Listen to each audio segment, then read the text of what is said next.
This story is brought to you by tapeatale.com. टांके सिल देते हैं घाव, टांके सिल देते हैं फटी कमीज भी, और टांके अगर हों प्यार के, ये सिल देते हैं जीस्त भी, जिंदगी।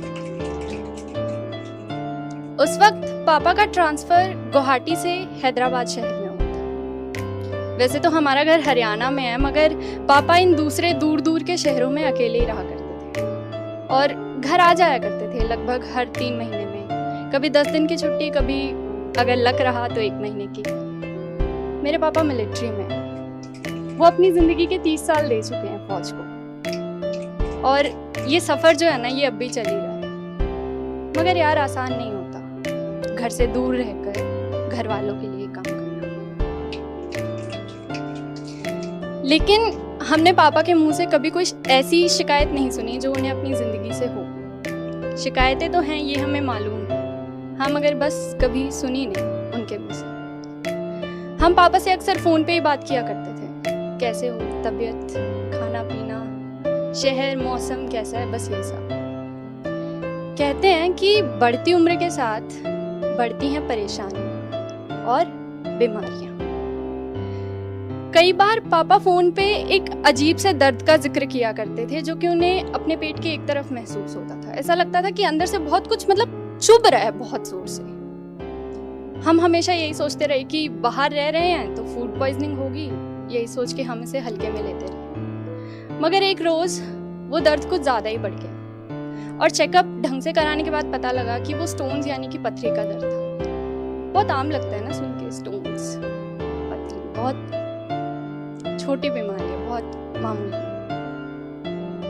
पर यार, बात ये नहीं है कि बीमारी छोटी है या बड़ी, बात ये भी नहीं है कि बीमारी कितनी मामूली है या कितनी खास। बात अपनों की।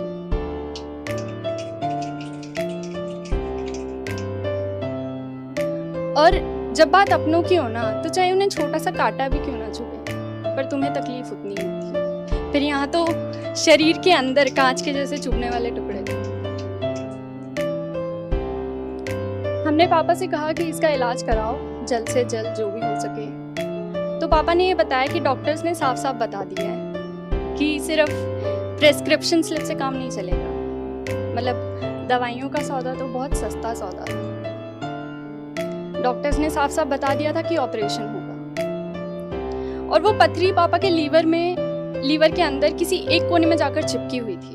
वो कोई छोटी मोटी पथरी नहीं थी। वो कहते हैं ना, देने वाला जब भी देता छप्पड़ फाड़ के। 40 mm की इतनी बड़ी पथरी थी एक।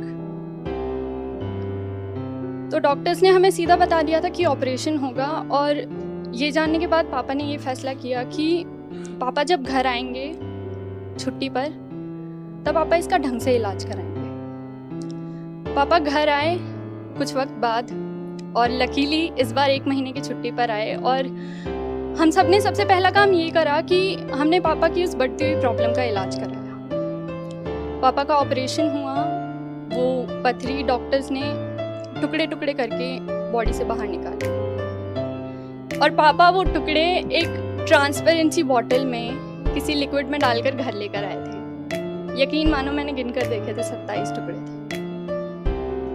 पापा के कमर की एक तरफ स्टिचेस थे, और उन स्टिचेस और उन टुकड़ों को देखकर हमेशा यही लगता था कि यार, अगर हम अपनी लाइफ से प्रॉब्लम्स को, मुसीबतों को टुकड़ा टुकड़ा करके उनसे अलग भी कर देना, तो भी वो मुसीबतें जाते जाते घाव कर जाती हैं। और डॉक्टर्स ने पापा की बॉडी के अंदर एक पतला सा पाइप छोड़ रखा था, इसलिए कि ताकि अगर उस पथरी का कोई छोटा मोटा टुकड़ा बचा हो तो वो उस पाइप के जरिए बाहर आ जाए, और वो स्टिचेस उस पाइप के निकलने के बाद ही खुलते। कुछ वक्त बाद फाइनली वो दिन आया जबकि वो स्टिचेस खुलने थे, वो पाइप निकलना था। पापा को हॉस्पिटल लेकर गए, और जब पापा हॉस्पिटल से आए तो बेशक पापा पहले से तो बेहतर लग रहे थे, और खुशी हो रही थी देखकर कि हाँ, अब उन्हें चलने फिरने, उठने बैठने के लिए किसी के सहारे की जरूरत नहीं पड़ रही।